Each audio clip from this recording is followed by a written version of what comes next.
स्वागत है आप सबका आरटीआई इंडियन न्यूज़ में। आज हम बात करने जा रहे हैं जम्मू के अंदर एक बड़ी खबर की। रोज की तरह आज भी सुबह हुई, लोग अपना टिफ़िन पैक करके घर से अपने काम के लिए निकले। लोग जैसे ही नरवाल पहुंचे, रोज़मर्रा की तरह जिस तरीके से वो पहले काम करते थे, आज भी उसी तरीके से उन लोगों ने अपने रोजचर्या के काम को शुरू किया। नरवाल के यार्ड नंबर 7 में लोग, कोई टाटा सुमो, कोई ट्रक, कोई छोटी गाड़ियों का और कोई बड़ी गाड़ियों का मैकेनिक और कोई लेबर का काम करता है। वो लोग वहाँ पर रोज़ की तरह अपना काम कर रहे थे। काम करते करते उसी वक्त वहाँ पर दो बड़े धमाके होते हैं। समय था सुबह 10:30 का। 10:30 के बाद दो धमाके हुए, एक के बाद एक धमाका हुआ, जिसमें कम से कम 9 लोग घायल हुए हैं। उन 9 लोगों को बख्शीनगर हॉस्पिटल रेफर कर दिया गया है। अभी वो ज़हरे इलाज हैं, उन लोगों का इलाज चल रहा है। उनको मिलने के लिए भाजपा के प्रदेश अध्यक्ष रविंदर रैना वहाँ पर पहुँचे, उनके साथ कविंदर गुप्ता भी वहाँ पहुँचे थे। लेकिन खबर जो है वो लेकिन जो खबर है उसे समझने की कोशिश करते हैं।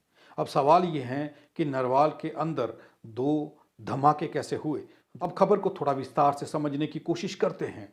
खबर ये है कि नरवाल के अंदर सुबह 10:30 बजे के लगभग दो धमाके होते हैं। एक के बाद एक धमाका होता है जिसमें 9 लोग घायल हो जाते हैं। उन लोगों को बख्शीनगर हॉस्पिटल पहुंचाया जाता है। वो लोग घायल अवस्था में वहां पहुंचाए जाते हैं, 9 लोग जो इन धमाकों में घायल होते हैं। उसके बाद हमारे सुरक्षा बल और हमारी सुरक्षा एजेंसियां सक्रिय होती हैं और वहां पर कार्डन कर दिया जाता है। नरवाल एरिया के यार्ड नंबर 7 की ये घटना बताई जा रही है। लेकिन सवाल ये है कि वहां पर आखिरकार ये धमाके हुए कैसे।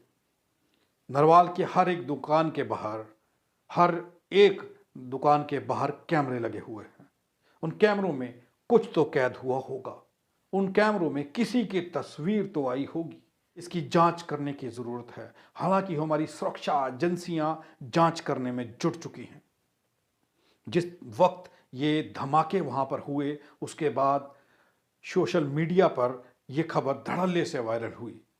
न्यूज़ पोर्टल्स ने यह खबर चलाई और ये खबर जब फ्लैश हुई तो ये जाहिर है कि जिन लोगों के घरों तक ये खबर पहुंची होगी और जिन भी परिवारों के लोग नरवाल के अंदर काम करते हैं, नरवाल यार्ड में काम करते हैं, वो लोग सहम गए। उन लोगों की आंखों के सामने पहली तस्वीर यही आई होगी कि कोई आतंकी हमला हुआ है। आतंकी हमले आजकल आम बात हो चुकी है। राजौरी के अंदर हमले हुए हैं। उधमपुर के अंदर लगातार आईईडी ब्लास्ट हुए हैं। कई आईईडी सुरक्षा बलों की मुस्तैदी से पकड़े गए और लोगों की जाने जाने से बची। आखिर नरवाल के यार्ड नंबर 7 में ये धमाके कैसे हुए? इन धमाकों के पीछे की वजह क्या है? ये धमाके किसने करवाए?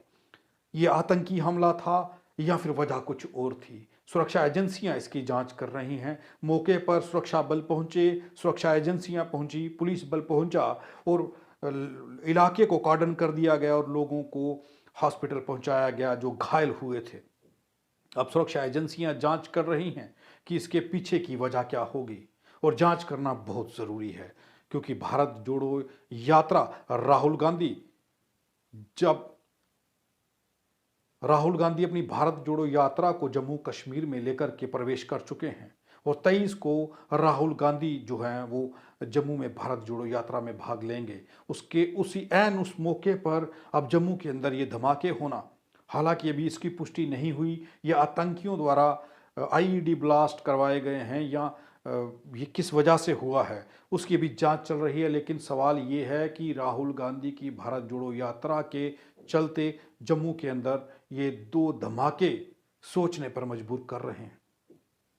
हमें उम्मीद है कि सुरक्षा एजेंसियां बड़ी जल्द इसके पीछे के मास्टरमाइंड जो लोग हैं उनको गिरफ्तार करेंगी, या जो भी आतंकी अगर इसके पीछे कोई संगठन होगा उनका जल्द से जल्द पर्दाफाश होगा या उन आतंकियों को धर दबोचा जाएगा और उनका शिकार किया जाएगा। पर सवाल ये है कि ये आखिरकार नरवाल में जो हुआ है ये किसकी मिली भगत से हुआ है? इसके पीछे किन आतंकी संगठनों का हाथ हो सकता है? इसके पीछे किस आतंकी संगठन का हाथ हो सकता है? सुरक्षा एजेंसियां इसकी जांच कर रही हैं। लेकिन जो 9 लोग घायल हुए हैं उनके परिवारों को एलजी मनोज सिन्हा ने 50-50 हज़ार का मुआवजा देने की बात कही है।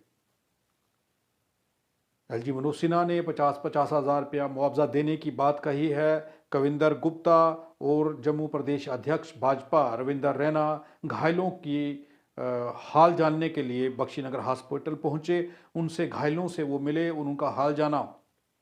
लेकिन सवाल ये उठ रहे हैं कि आखिर जम्मू सुरक्षित क्यों नहीं है? जम्मू के अंदर ऐसी घटनाएं सामने क्यों आ रही हैं? पहले रजौरी, फिर उधमपुर, फिर सिदड़ा और अब नरवाल। ये जम्मू के बीच बिल्कुल सेंटर में ऐसी घटनाएं सामने आना, ये संकेत ठीक नहीं लग रहे। लोगों की सुरक्षा को मद्देनजर रखते हुए सुरक्षा एजेंसियां इसकी जांच कर रही हैं। हमें उम्मीद है कि सुरक्षा एजेंसियां बड़ी जल्दी इस मामले की तह तक पहुंचेंगी और इसके पीछे का सरगना कौन है, इसके पीछे मास्टरमाइंड कौन था, इसके पीछे मास्टरमाइंड कौन था, या आतंकी संगठन था या फिर कुछ और था, इसकी रिपोर्ट बड़ी जल्दी जन तक की जाएगी, बताया जाएगा। लेकिन जम्मू के अंदर इस धमाके ने, इस 2 धमाकों ने जम्मू के लोगों को डरा दिया है। नरवाल के अंदर काम करने वाले सभी मजदूर और कारीगर, मिस्त्री सब सहमे हुए हैं। 9 लोग घायल हुए हैं, ये छोटी खबर नहीं है। वो लोग घायल अवस्था में बख्शीनगर पहुंचाए गए हैं और उनके परिवार उस वक्त सहम चुके होंगे। उनकी आंखों के आगे क्या तस्वीर होगी, क्या मंजर होगा, क्योंकि रोज ऐसी घटनाएं अब सामने आ रही हैं, चाहे रजौरी में, चाहे उधमपुर में, चाहे सिदड़ा में और अब नरवाल के अंदर। अभी तक ये तो नहीं बताया गया कि ये आतंकी संगठन की ही कोई करतूत है, लेकिन ये 2 धमाके कैसे हुए, इसके पीछे का राज क्या है, इसका पर्दा